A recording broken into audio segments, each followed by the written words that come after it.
Assalamualaikum, salam sejahtera. Ini adalah cerita. Saya mulakan cerita hari ini dengan kisah ini di mana Menteri Kanan Pertahanan Datuk Seri Syamudin Hussein dan juga Menteri Dalam Negeri Datuk Seri Hamzah Zainuddin pagi tadi menyempurnakan majlis simbolik pembukaan rasmi Pameran Perkhidmatan Pertahanan Asia DSA 2022 dan juga Pameran Keselamatan Kebangsaan NASAC Asia, di mana majlis itu turut disertai oleh Menteri Pertahanan Indonesia Prabowo Subianto dan juga Setiausaha Pertahanan Filipina Tuan Yang Terutama Delvin N. Lorenzana.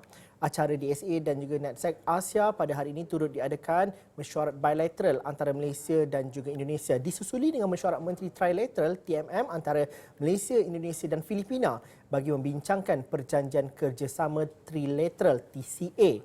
Mesyuarat kali ini merupakan kali pertama ketiga-tiga Menteri Pertahanan bertemu secara rasmi sejak September 2018 di Manila dan ia menjadi saluran penting bagi berkongsi kebimbangan keselamatan di kawasan maritim bersama antara negara kita untuk ditangani di peringkat menteri. TCA diwujudkan untuk menangani ancaman keselamatan maritim di perairan ketiga-tiga negara di Laut Sulu. Penganjuran DSA 2022 dan juga NASAC Asia 2022 yang berlangsung hari ini hingga 31 Mac di Pusat Pameran dan Perdagangan Antarabangsa Malaysia MITEC dilihat memainkan peranan besar bagi meletakkan Malaysia dalam peta pertahanan antarabangsa, terutama ketika dunia beralih ke era pasca pandemik. Selain TMM, acara ini turut berlangsung mesyuarat bilateral antara Malaysia dan juga Brunei di mana DSA dan juga NASAC Asia membuka tirai hari ini di MITEC dan disasarkan menerima 25,000 pengunjung termasuk delegasi 50 negara. Acara 2 tahunan yang kali terakhir diadakan pada tahun 2018 itu dianjurkan dengan tema Advancing into the New Era of Defence and Security dan disertai lebih 1,000 pempamer. Acara ini berlangsung sehingga 31 Mac ini, tapi rakan saya Faris Azman, wartawan Astro Awani berkesempatan berkunjung ke pameran itu di MITEC semalam, dapat briefing dan juga hari ini melakukan beberapa tugasan dalam liputan ini. Faris, mungkin dapat diceritakan, ini mungkin antara acara yang berskala besar melibatkan pelbagai negara di rantau ini, khususnya dalam industri pertahanan dan juga keselamatan. Dan kalau kita tahu, kita masih lagi dalam era peralihan ke endemik, belum pun sepenuhnya berlangsung mulai 1 April ini. Bagaimana Faris semalam apabila diberi taklimat dan juga diberi maklum oleh para penganjur, apa perbezaan yang ketara dalam menjalankan acara besar seperti ini, khususnya ketika era pasca pandemik ini? Baik Zul, ya ini antara event yang kalau kita katakan dalam tempoh sehinggalah ke 1 April menjelang, seperti mana yang Datuk Seri Syamudin Tun Hussein Menteri Kanan Pertahanan mengatakan ini adalah simbolik bagaimana Malaysia beralih ke fasa endemik seperti mana diumumkan Perdana Menteri. Dan semalam merupakan acara yang sudah tentu selepas 2 tahun. Ini agak mula-mulanya bagi pengamal media terutama saya, kali ini lebih 181 pengamal media daripada media tempatan dan juga media internasional ataupun antarabangsa yang turut berkunjung dalam di MITEC sempena DSA dan juga NASAC. Jadi permintaannya adalah bagaimana untuk kita berada dalam bubble itu. Apa yang dikatakan oleh sekretariat yang berada, mereka sangat-sangat mengambil berat bagaimana perjalanan setiap individu termasuk pihak media daripada satu hall ke satu hall yang lain, dari sudut SOP dan sebagainya. Begitu juga dengan pameran itu. Kami disediakan satu bilik khas untuk media mendapatkan semua maklumat di situ di tingkat 3 dan pamerannya di tingkat 1 dan tingkat 2. Jadi setiap media perlu sentiasa memakai mask dan perlu membuat RTK antigen sebelum masuk dan sebagainya. Jadi peraturan itu, SOP itu sudah tentu menjadi perkara yang diambil berat. Begitu juga dengan kami sebenarnya Zul. Agak risau.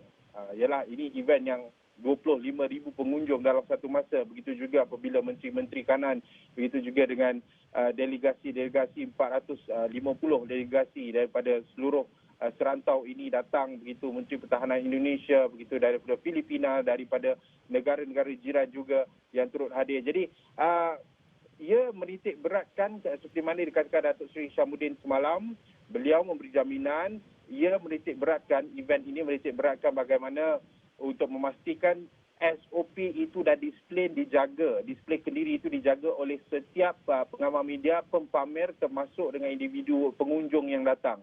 Jadi boleh katakan SOP-nya agak ketat dan ia untuk memastikan keselamatan untuk semua pihak sebenarnya. Faris, apabila kita sebut 25,000 peserta dan juga pengunjung, saya difahamkan inilah acara yang tertutup dan juga bersasar kepada industri pertahanan dan juga keselamatan. Tapi bila kita bandingkan dengan angka 25,000 itu, siapa sebenarnya yang terlibat? Dan juga ini adalah dalam peringkat serantau. Apabila kita bercerita serantau, adakah media-media lain dari negara-negara jiran, Malaysia, Indonesia, Filipina dan juga Brunei contohnya yang turun ke Kuala Lumpur ataupun mereka menyertai secara dalam talian? Okey, ada juga media-media yang datang daripada foreign, media antarabangsa yang turut hadir. Dan sebab semalam apabila masuk, dia terdapat 2 kaunter untuk media tempatan dan juga media antarabangsa.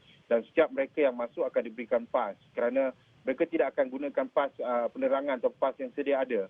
Mereka perlu mendaftar, ada juga diberikan secara dalam talian bagaimana untuk mendaftarnya, dan ada mereka daripada media antarabangsa juga ditempatkan di bilik media center yang telah pun disediakan oleh pihak penganjur.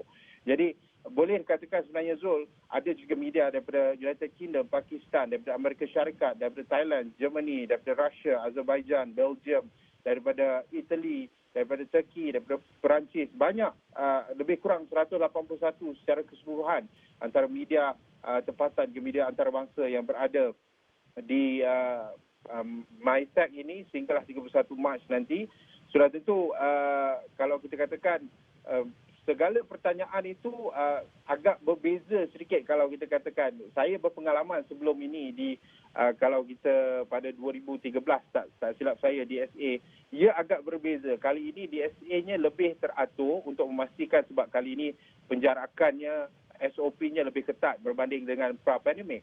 Jadi boleh saya katakan pengamal media ada juga yang menggunakan secara dalam talian, ada juga yang hadir, begitu juga media antarabangsa yang ditempatkan di bilik-bilik tertentu untuk mendapatkan mungkin daripada pihak mereka, dari delegasi, daripada menteri-menteri kanan pertahanan kita, daripada menteri kita sendiri, sidang-sidang media yang akan diletakkan di bilik khas untuk memastikan keselamatan setiap pihak terutama pengamal media.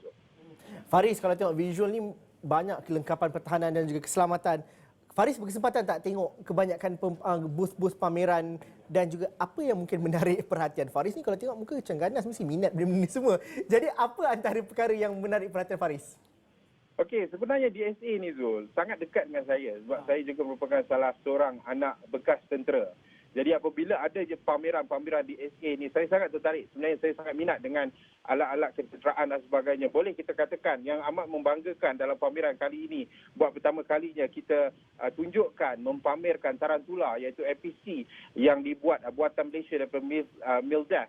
Jadi ini antara perkara-perkara ataupun item lah saya katakan, barang-barang ketenteraan yang sangat-sangat saya suka melihat.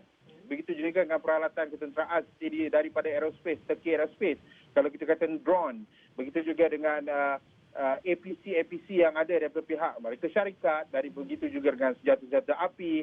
Kalau kita katakan sebelum ini M4 Colt Carbine, itu antara yang menarik perhatian setiap pengunjung yang datang dalam DSA sebelum-sebelum ini. Kali ini lebih banyak senjata-senjata canggih yang dipertontonkan, khususnya daripada vendor-vendor industri pertahanan dan keselamatan daripada seluruh dunia. Sebenarnya lebih kurang 1,100 pempamer yang hadir. Ada juga alat-alat ketenteraan yang tidak pernah kita lihat, adalah satu invention yang baru yang mungkin boleh dilihat dan boleh diambil perhatian oleh pihak ketenteraan kita juga. Begitu juga dengan kita ada booth daripada Angkatan Tentera Malaysia juga mempamerkan bagaimana Humvee kita, APC kita, apa sahaja artileri kita yang ada. Begitu juga seperti mana yang dikatakan oleh Datuk Syekh Hamzah Zainuddin semalam, ini juga satu kita katakan opportunity ataupun satu platform yang terbaik untuk ketenteraan di antara negara-negara jiran kita perkongsian software dan juga hardware, begitu juga dengan peralatan-peralatan ketenteraan. Kalau anda lihat, ini adalah M4 Zul yang dipamerkan. M4 ini adalah keluaran daripada Amerika Syarikat. Ada juga M4 yang kita katakan sebelum ini akan dikeluarkan dan assemble di Malaysia, tapi kita tak tahu adakah ini buatan Malaysia dan sebagainya. Jadi ada juga banyak sangat saya nak cakap sebenarnya Zul. Begitu juga dengan drone daripada Turki yang sangat menarik perhatian, sangat besar, dan mungkin kita mahu lihat Malaysia juga memiliki drone seperti itu, Zul. Okey, bersinar mata Faris bila bercerita setiap kelengkapan dan kelengkapan pertahanan dan juga keselamatan tu. Tapi Faris, untuk cerita hari ini cukup dulu setakat ni, kita simpan untuk hari-hari esok. Terima kasih banyak Faris kerana sudi bersama kami dalam cerita kita bercerita mengenai liputan DSA dan juga NatSec 2022 yang berlangsung sehingga hujung bulan ini. Kami berhenti rehat seketika dahulu, tapi antara perkara yang menjadi tumpuan pada hari ini di belah Hollywood ialah Anugerah Akademi ke-94. Corak-coret mengenai Oscar 2022 akan saya kongsikan selepas ini.